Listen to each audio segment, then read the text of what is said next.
What's up, Mavs fans? Welcome into another episode of All Things Mavs. The NBA season is here. The Mavs season is getting started. So I'm going to make this video the kind of everything you need to know about the Dallas Mavericks, everything you need to be watching if you're a Dallas Maverick fan. If you're a new fan, welcome aboard. We're going to teach you everything you need to know about this year's team.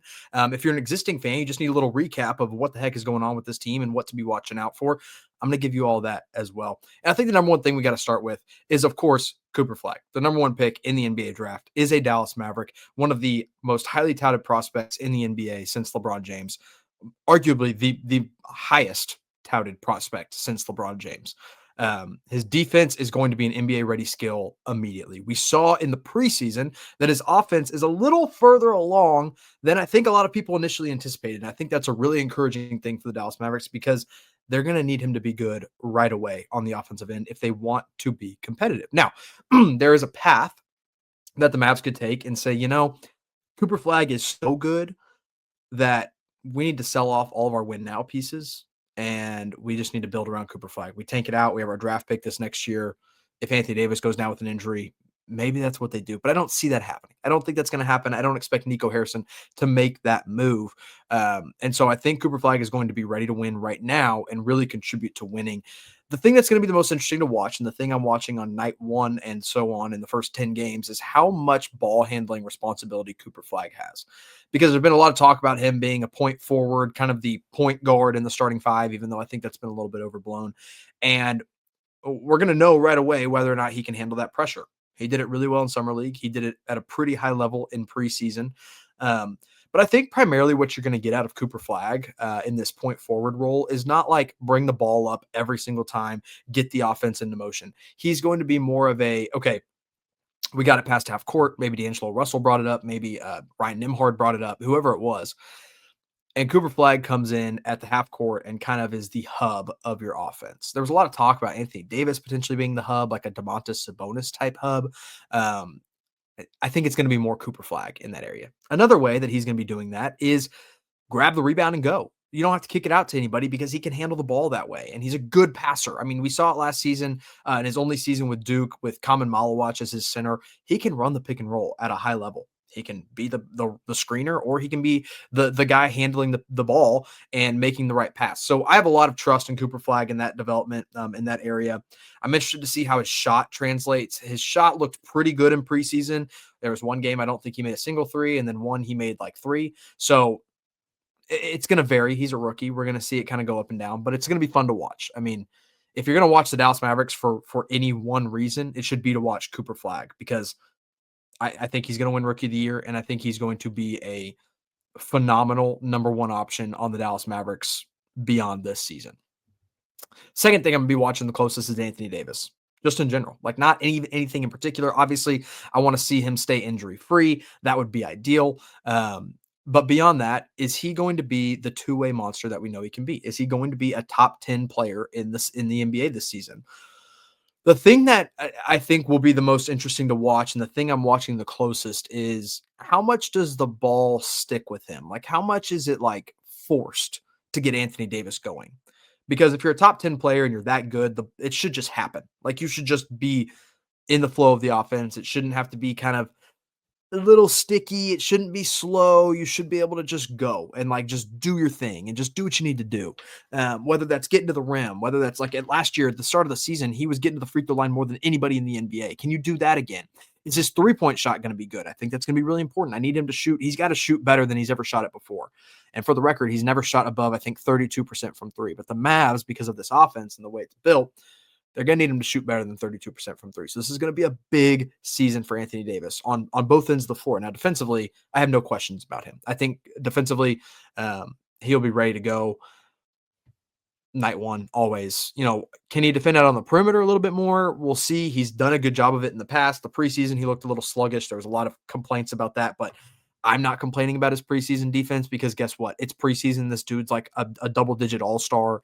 Doesn't really I'm not going to expect him to get up for a preseason game, in all honesty. So let's wait and see what happens in the regular season. Third thing to watch out for the Dallas Mavericks this season, Kyrie Irving.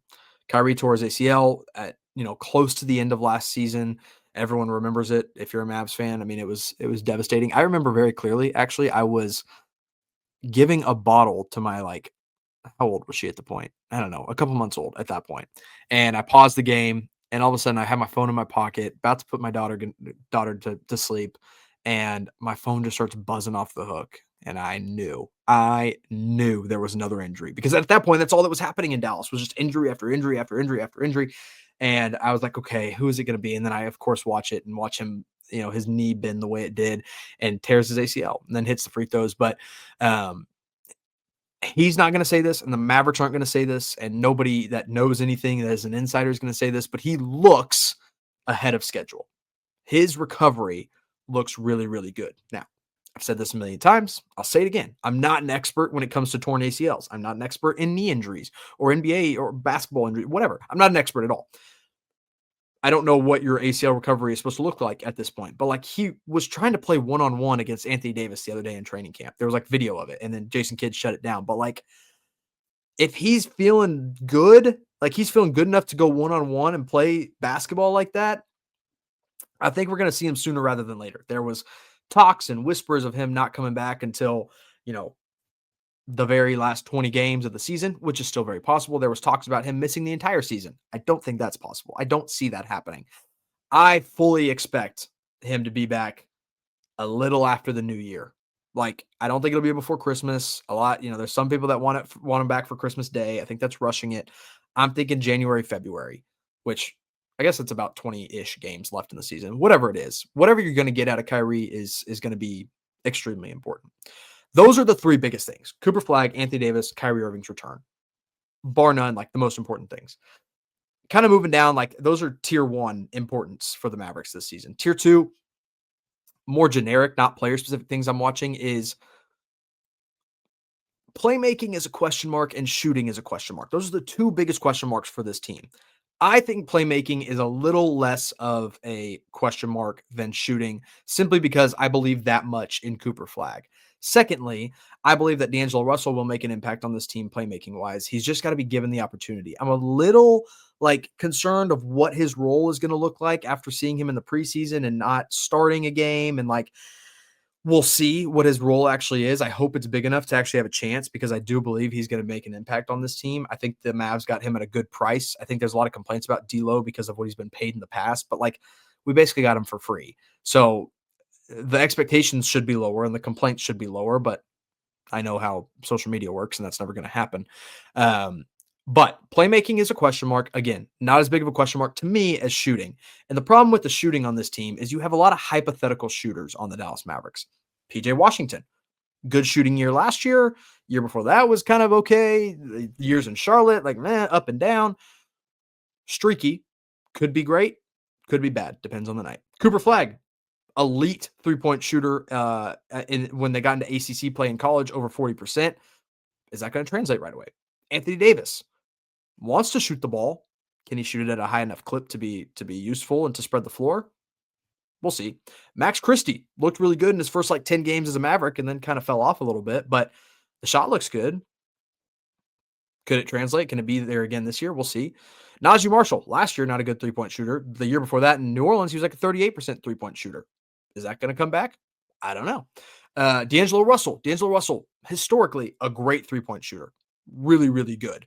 Last year, fell off cliff at 32%. No idea what happened there. I don't expect that to happen again this season. I think he'll be closer to his normal 37, 38%, maybe even higher if he doesn't take dumb shots. Who else am I forgetting? I mean, Derek Lively, I don't expect him to be shooting three-pointers. I know people want to talk about it. He took one in preseason and missed it miserably. I don't expect his three-point shot to be a real thing. Maybe he is more of a threat, shoots it from the corner every once in a while, but it's not going to be a weapon by any means. Klay Thompson, not a hypothetical shooter. He is a great shooter. I expect him to be a 40% three-point shooter this year. No question marks about his shooting at all. Caleb Martin, that's another guy that's still potentially in this rotation. The shot last year looked broke. It looked uncomfortable. It looked like he had a hitch. He was always injured. This is in his very limited time as Dallas Maverick. Before that, Miami, and in his time there, he looks like a good three-point shooter. Is that going to come back? I don't know. That's a lot of guys. I mean, your whole team basically is guys that could either look really, really good three-point shooting wise or completely useless. The second Well, I guess what am I on? The fifth. The fifth thing to be watching for is not just 3-point shooting for this team, but 3-point shooting against this team.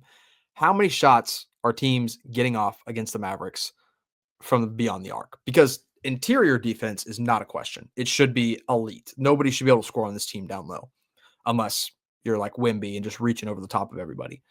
Um, from the perimeter, we'll have to see. And if I'm the Mavs, I would almost take, if you guys remember, do you guys remember when the Utah Jazz played James Harden and the Houston Rockets and Ricky Rubio basically defended James Harden like from behind? Like if this is James Harden, right? And he's like going up for the shot, this is Ricky Rubio, right? And then here's the basket over here. Okay. So Harden's facing this way. Here's Rubio. Rubio instead stood here and would not let him step back and shoot a three.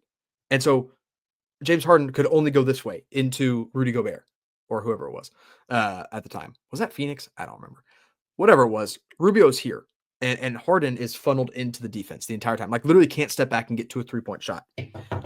I'm not 100% serious when I say this, but that's almost the approach the Dallas Mavericks should take at this point. Like have your two guards out if you're running a 2-3, whatever it is. Have your Cooper Flagg and your or let's say Cooper Flagg and Klay Thompson, have them out on this side and just force everything inside. Do not let people like be on the perimeter. You gotta funnel them inside. But in the preseason, these teams were getting a lot of shots off. And now in today's NBA, these teams are shooting like 53s a game. That's not even like that's almost average at this point. And so Dallas really has to make sure to get their opponent inside the 3-point arc because that's where their bread is going to be buttered on the defensive end.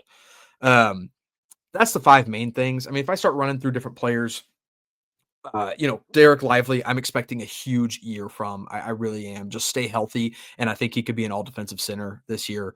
I have very high expectations for Derek Lively. I think he's a smart center. I think he is just an elite, like, what's the word? What am I even looking for? He's just elite at a lot of different things: finishing, rebounding, blocking shots. His touch around the rim looked really, really good in preseason. I hope that stays and stays consistent. Daniel Gafford, what does his role become? Does he get relegated to the bench a lot more? Like, is Anthony Davis going to be at the 5 a lot and Derek Lively turns into like a backup 5? I don't know. We'll have to wait and see. PJ Washington, can he be the 6th man of the year? Or will he start? And will the Mavs go with the jumbo lineup? I don't know. But if he comes off the bench, I expect him to be the 6th man of the year favorite. Um, Other guys I'm watching pretty close, like is Max Christie, is he a legit piece or is he just kind of like an end of the bench guy that is not going to translate to the NBA as much as we thought? I think he's going to be good. I think his defense is going to be good. I need his shot to be good. I don't care as much about his creation. Obviously, it would be amazing to have, but it's not the main thing I'm watching for him. It's just be a good defender and be a knockdown shooter. Can Caleb Martin give us anything? Can he give us anything? Because I'm not high on him, but hypothetically, his point of attack defense is the best on the team. That's important. Klay Thompson, does he look as good as he did last year, or does he take a step back because he's another year older? I think he's going to be just as good as he was last year, if not better, because he's going to be the guy shooting the 3-point shots for the Mavericks this season.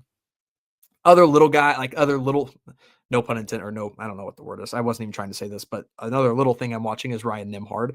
Ryan Nembhard is on a 2-way contract right now, but played so well in preseason, and Dante Exum is not playing at all. Is there a chance that Ryan Nembhard ends up with the guaranteed contract by the end of the season and they cut somebody else to make room for him because he runs out of 2-way eligibility? I'd love that. I would love that. Now he's small, very small, probably smaller than JJ Barea, for being honest. Not listed smaller, but looks smaller. But his passing is elite. I mean, it's what he did in college. It's the whole reason he's in the NBA is because of his passing. And the Mavs need more passing on this team before Kyrie gets back. Speaking of guards, I totally forgot about Brandon Williams. What is Brandon Williams this season? 2-way guard last year, played his tail off, looked really good. Does he have a role? Is he kind of just does he end up not being anything and the Mavs just cut him because he's an easy contract to cut? I don't know. Najee Marshall, excellent season last year. Can he capitalize on that? Can he continue to grow? Can his 3-point shot come back around? I'm very excited to watch him. This is going to be a fun team, man. It's going to be a lot of fun. It's going to be a lot of ups and downs. There's going to be a lot of people that have a lot of things to say about this team. And I'll say this, and Jason Kidd always says this, it's going to be really like, it's not going to be the first 10 games that we know exactly what this team is. It's going to take some time to gel. You got a rookie star in there. You've got all these guys that were here last season, but we're here in the midst of the craziest chaos in the world. It's not all just going to click on night one. might not click on night 2, might not click until night 50. If it doesn't click by then, we'll have an issue. But right now, I'm very excited about this team. I'm higher on this team than most people. I've got them as a top 5 team in the Western Conference. Just got to stay healthy. And that's going to be the theme you hear all season. But I'm going to be here with you all season. So make sure you guys subscribe, like this video, follow me on Twitter at all things Mavs. Follow me on TikTok at Jimmy Crowther, Jimmy_Crowther. I don't remember what my name is on there, but TikTok, I'm doing a lot of stuff there. I love it. It's a lot of fun. And then all my shorts here on YouTube. Appreciate y'all checking it out, hitting the subscribe button. We're so close to 4,000 subscribers. That would be an awesome goal for me to hit. So season's here, baby. I'll talk to you guys after game 1 against the Spurs.